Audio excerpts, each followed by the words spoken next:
Train দুর্ঘটনার আরও খবর জানাতে এই মুহূর্তে ঘটনাস্থলে আছেন রিপোর্টার নাজমুস সালিহি ও শহীদ তাজউদ্দিন আহমেদ মেডিকেল কলেজ হাসপাতালে আছেন রাজিবুল হাসান এবং ট্রেনের শিডিউল বিপর্যয়ের খবর জানাতে কমলাপুর রেল স্টেশনে আছেন তাজওয়া মাহমুদ। সরাসরি শুরুতে যাচ্ছি সালেহির কাছে।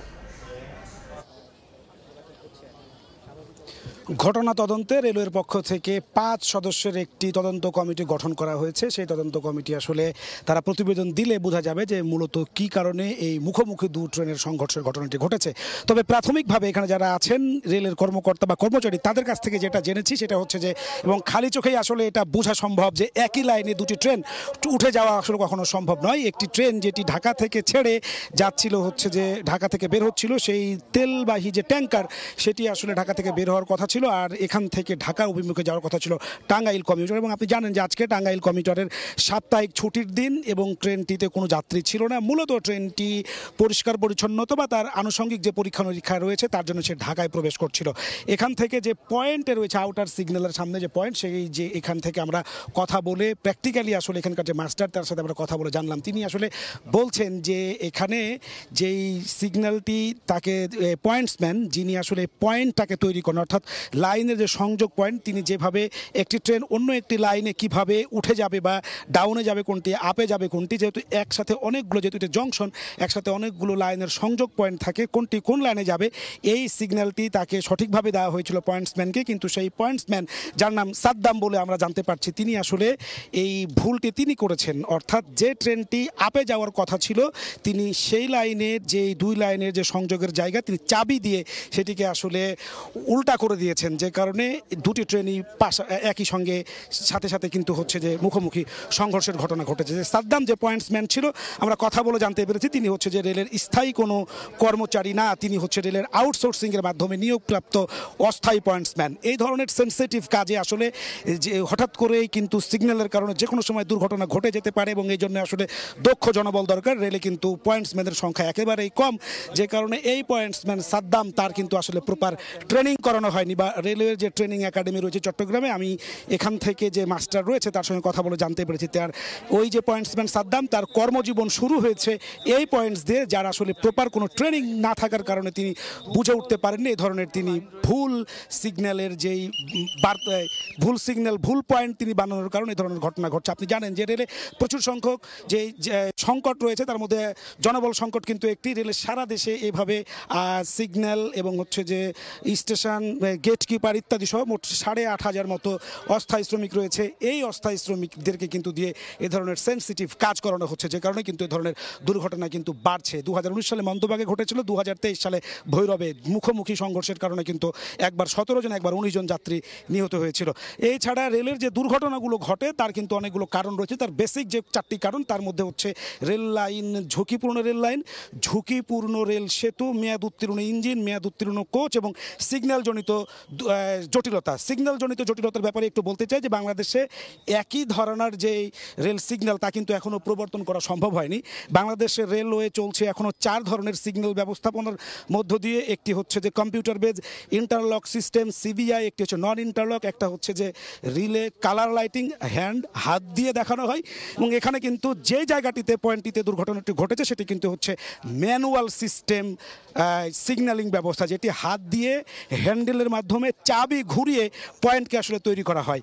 এই জায়গাটিকেও এখনও কিন্তু কম্পিউটারাইজ অথবা আধুনিক সিগন্যালের আওতায় আনা যায়নি, যে কারণে কিন্তু পুরো নেটওয়ার্ক যেহেতু 4 ধরনের সিগন্যাল বিদ্যমান, যে কারণে চালকরা অনেক সময় কিন্তু বিভ্রান্ত হন। এক কোথাও হয়তো ইন্টারলক সিস্টেম, হঠাৎ করে সেই চালক চলতে চলতে সেটি চেঞ্জ হয়ে যায়, সেটাই নন ইন্টারলকের মধ্যে ঢুকে যাচ্ছেন বা কালার লাইটের মধ্যে ঢুকে পড়ছেন, যে কারণে চালকও আসলে দিগ্ভ্রান্ত হন, অনেক সময় বুঝে উঠতে পারেন না যে তিনি আসলে কোন সিগন্যালের ব্যবস্থার মধ্যে পড়ে যাচ্ছেন, যে কারণে আসলে এই ধরনের দুর্ঘটনা কিন্তু অতিরিক্ত মাত্রায় ঘটছে। আমরা জানি যে এখন রেলে 75% রেল ইঞ্জিন ঝুঁকিপূর্ণ, 65% কোচ ঝুঁকিপূর্ণ, 63% রেল লাইন ঝুঁকিপূর্ণ এবং 70% রেল সেতু ঝুঁকিপূর্ণ, যে কারণে কিন্তু এই ধরনের দুর্ঘটনা ঘটছে।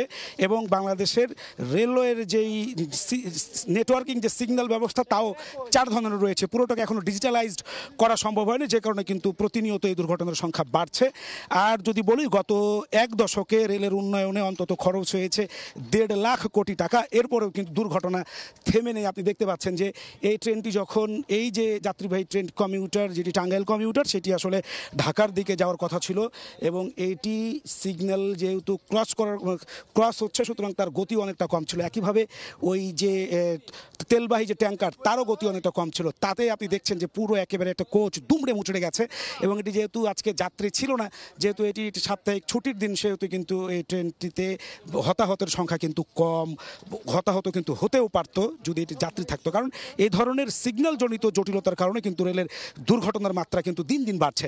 অর্থাৎ যদি বলি 2019 সালে সিগন্যালজনিত দুর্ঘটনায় উদয়ন এবং হচ্ছে যে তুলনা নিশিতার মধ্যে ব্রাহ্মণবাড়িয়ার কসবার মন্দবাগ রেল স্টেশনে 19 জন মানুষ মারা গিয়েছিল এবং গত বছর ভৈরব বাজারে কিন্তু একই ধরনের মাঝে মধ্যে কিন্তু এই ধরনের ঘটনা ঘটছে। অর্থাৎ পুরো রেলকে যে ধরনের একটা নেটওয়ার্কিং সিস্টেমের মধ্যে নিয়ে আসার কথা, সেই ধরনের সিস্টেম কিন্তু এখনও গড়ে তুলতে পারেনি রেল, যে কারণে এই ধরনের দুর্ঘটনা ঘটছে।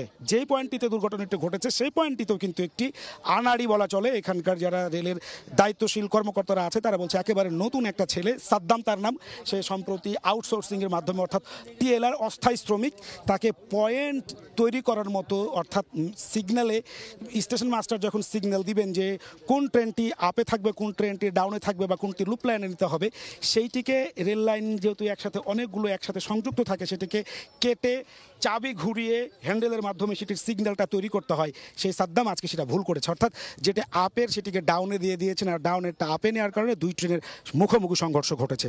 যে কথাটি বলছিলাম যে প্রপার যেই ট্রেনিংয়ের যে ব্যবস্থা, সেটি তো একদিকে হচ্ছে যে নাই, অন্যদিকে প্রপার যেই সিগন্যালিং পুরো দেশের নেটওয়ার্কে একীভূত করা, অর্থাৎ এক সিস্টেমে নিয়ে আসা, সেটিও কিন্তু রেলের পক্ষ থেকে এখন পর্যন্ত তৈরি করাটা সম্ভব হয়নি। যে কারণে কোথাও ইন্টারলক সিবিআই সিস্টেম, কোথাও নন ইন্টারলক, কোথাও কালার লাইট, যেই কারণে হচ্ছে চালকরাও আসলে দিকভ্রান্ত হন। এ তো গেল হচ্ছে যে একজন নন টেকনিক্যাল মানুষের হাতে আজকে এই দুর্ঘটনাটা ঘটেছে, যিনি আসলে রেলে স্থায়ী কোনো কর্মীও না, সে তার দায়িত্ব কাজ এখান থেকে শুরু হয়েছিল বলে আমরা জানতে পেরেছি। বাকি যেই দুর্ঘটনাগুলো রয়েছে এগুলো কিন্তু হচ্ছে বলা চলে যে গাফলতি অথবা হচ্ছে যে উদাসীনতা, এগুলো কারণে। কিন্তু রেলের লাইন যেহেতু রেলের যেই রয়েছে, রেলের যে জিআইবিআর অর্থাৎ railway government railway inspector general, তার তথ্য বলছে যে রেলের 63% রেল লাইন ঝুঁকিপূর্ণ এবং 70% রেল সেতু ঝুঁকিপূর্ণ। বিপুল পরিমাণ উন্নয়নের পরে, অর্থাৎ বিপুল পরিমাণ বিনিয়োগের পরেও পুরো রেলপথ এখনও নিরাপদ করা সম্ভব হয়নি, ঝুঁকিমুক্ত হয়নি রেল লাইন।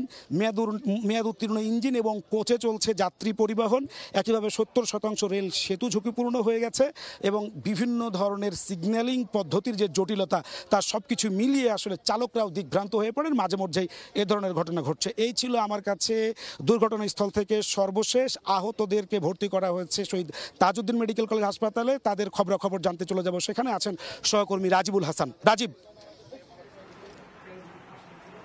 দুর্ঘটনায় কবলিত ট্রেনটির ড্রাইভার হাবিবুর রহমান, সহকারী ড্রাইভার সহ 3 জনের চিকিৎসা চলছে শহীদ তাজউদ্দিন আহমদ মেডিকেল কলেজ হাসপাতালে। এই 3 জনের মধ্যে ড্রাইভারের অবস্থা কিছুটা গুরুতর এবং অন্যদের চিকিৎসাও চলছে এই হাসপাতালের যে পুরুষ সার্জারি বিভাগ রয়েছে সেখানে। একটু দেখাতে চাই যে এই যে হাসপাতালের বেডটি, এইখানে মূলত যারা এখানে আহত হয়েছিল স্থানীয়রা তাদেরকে দ্রুত এই হাসপাতালটি থেকে নিয়ে এসেছে এবং নিয়ে আসার পর এখানে ভর্তি করা হয়েছে। আমরা যেটি দেখেছি যে যিনি আসলে টাঙ্গাইল কমিউটার ট্রেনের চালক হাবিবুর রহমান, তার মূলত মাথায় আঘাতপ্রাপ্ত হয়েছে এবং বুকে। এছাড়া যে সহকারী ড্রাইভার যিনি রয়েছেন সবুজ হাসান, তারও কিন্তু শরীরের বিভিন্ন জায়গায় আমরা আঘাতের চিহ্ন কিংবা যে ক্ষতর চিহ্ন দেখতে পেরেছি। এছাড়া এই বেডটিতে চিকিৎসা চলছে শরীফ মাহমুদ নামে আরেকজন যাত্রীর, যিনি মৌচাক থেকে বিমানবন্দর যাওয়ার জন্য ট্রেনটিতে উঠেছিল। তার মূলত চোখ এবং কপালে আঘাতপ্রাপ্ত হয়েছে, তারও চিকিৎসা চলছে এই একই জায়গায়। ড্রাইভার এবং যারা সংশ্লিষ্ট তাদের সঙ্গে এখানে এসে আমরা যতদূর কথা বলতে পেরেছি, যেহেতু তারা অসুস্থ, বলছেন যে জয়দেবপুর জংশন যখন তারা পার হচ্ছে তখন কিন্তু সিগন্যাল দেওয়া হয়েছিল এই রাস্তায় প্রবেশ করার জন্য, এই লাইনটি ব্যবহার করার জন্য, এবং এই সিগন্যাল অনুযায়ী কিন্তু তারা সামনে ধরে আগাচ্ছিল। যখন এই থেকে সামনে কিছু দূর যাওয়ার পর সামনে হঠাৎ করে এই যে তেলবাহী যে ট্রেনটি সেটি দেখার পরে কিন্তু তাদের আর কিছু করার থাকে না এবং তারপরে এই দুইটি ট্রেন একসঙ্গে সেখানে সংঘর্ষের মতো ঘটনা ঘটে। পরবর্তী যেটি হয়েছে যে বিকট শব্দ শুনে কিন্তু মানুষ তাদেরকে উদ্ধার করে এই হাসপাতালে নিয়ে এসেছে। যেটি দেখানো যাচ্ছে হাসপাতালের যে অবস্থা, তাদের যে চিকিৎসা চলছে, হাসপাতালের চিকিৎসকের সঙ্গে কথা হয়েছে, গুরুতর অবস্থার মধ্যে রয়েছে, কিছুটা সংকটাপন্ন, যেটি বলা চলে যে ড্রাইভার হাবিবুর রহমান এবং যিনি যাত্রী আছেন তার চোখের মধ্যে এবং কপালে আঘাতপ্রাপ্ত হয়েছে। এই অবস্থায় তাদের চিকিৎসা চলছে এই হাসপাতালটিতে। বলে রাখছি যে জয়দেবপুর জংশনের কাছাকাছি এলাকায় যে দুটি ট্রেনের সংঘর্ষ হয়েছে, সেই ট্রেনে কিন্তু টাঙ্গাইল কমিউটার ট্রেনটির মধ্যে কোনো তেমন যাত্রী ছিল না এবং যাত্রী না থাকার কারণে কিন্তু হতাহত খুব বেশি নেই। আরেকটি কথা হচ্ছে যেটি বলছিলেন যে দুর্ঘটনার কবলিত ট্রেনের সেখান থেকে আমাদের সহকর্মী দেখাচ্ছিল, এখনও পর্যন্ত কিন্তু তেল গড়িয়ে পড়ছে এবং দুর্ঘটনার যে ভয়াবহতা সেই চিত্র দেখতে কিন্তু উৎসব মানুষরা সেখানে ভিড় করছে। যেটি বলছিলাম যে হাসপাতাল খুব কাছাকাছি জায়গা দুর্ঘটনার স্থল থেকে, যে কারণে খুব দ্রুত সময়ের মধ্যে আহতদের এই হাসপাতালে নিয়ে আসা সম্ভব হয়েছে এবং তারপর থেকে একাধারে কিন্তু এখানে কার্যক্রম চলছে, বিশেষ করে চিকিৎসা চলছে। একটি বিষয়ে যেটি এই যে দুর্ঘটনাটি ঘটেছে তারা দায়ী করছে যে যিনি আসলে এই Joydebpur junction station master lineman, তাদেরকে কিন্তু আসলে দায়ী করা হচ্ছে যে এই দুর্ঘটনার জন্য। কারণ যখন এই ট্রেনটি অর্থাৎ টাঙ্গাইল কমিউটার ট্রেনটি যখন জয়দেবপুর জংশন ক্রস করে তখন কিন্তু তাদের কাছ থেকে সিগন্যাল পেয়েই সামনের দিকে আগাচ্ছিল, যেটি ড্রাইভাররা বলছেন যে যদি সামনে লাইন ক্লিয়ারই না থাকবে তাহলে কেন তাদেরকে আসলে সিগন্যাল দেওয়া হয়েছে। এটি নিয়ে কিন্তু এই অসুস্থ যারা এখানে তাদের সঙ্গেও কথা বলেছি, তারা বলছেন যে যদি আসলে সিগন্যাল না দেওয়া হতো তাহলে কিন্তু এই ট্রেনটি সামনের দিকে আগাতো না, তাহলে আর এই ধরনের দুর্ঘটনা ঘটতো না। মূলত হাসপাতালে 3 জনের চিকিৎসা চলছে, একজন ড্রাইভার, একজন ড্রাইভারের সহকারী এবং অন্যজন যাত্রী। এই ছিল এখান থেকে আমার কাছে থাকা সবশেষ তথ্য। এই যে দুর্ঘটনা গাজীপুরের, এই দুর্ঘটনার কারণে কিন্তু বিভিন্ন জায়গায় বিভিন্ন স্টেশনে শিডিউল বিপর্যয় হচ্ছে। এই শিডিউল বিপর্যয় এবং মানুষের ভোগান্তির খবর জানাতে আমরা যেতে চাই কমলাপুরে, সেখানে রয়েছে আমাদের সহকর্মী তাজওয়ার।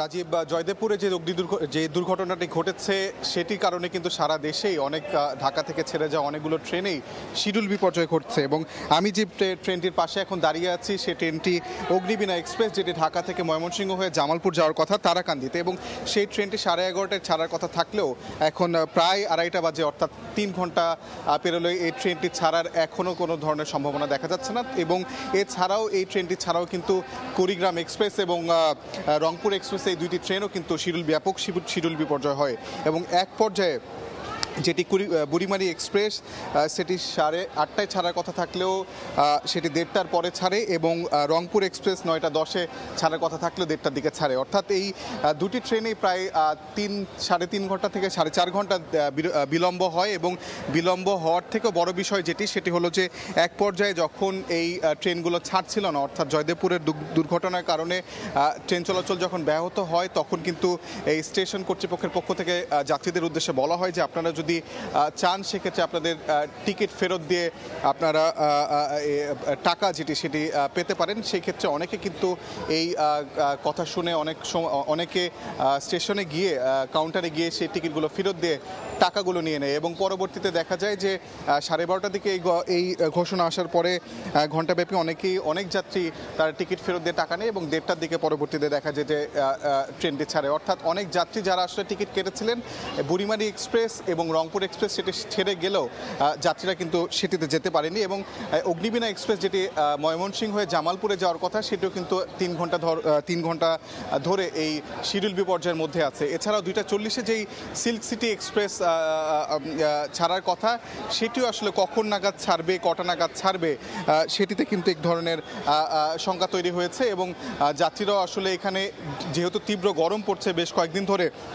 সেই তীব্র গরমের কারণে যাত্রীরাও আসলে এইখানে হাঁসফাঁস অবস্থা, কারণ 3 ঘন্টা 4 ঘন্টা 4.5 ঘন্টা ধরে যেই ট্রেনগুলো শিডিউল বিপর্যয়ের মধ্যে ছিল সেই কারণে কিন্তু অনেকের স্বাস্থ্যজনিত অনেক ধরনের সমস্যা দেখা দিয়েছে এবং হাঁসফাঁস অবস্থায় এখন আসলে যাত্রীরা এই কমলাপুর রেলওয়ে স্টেশনে আছে।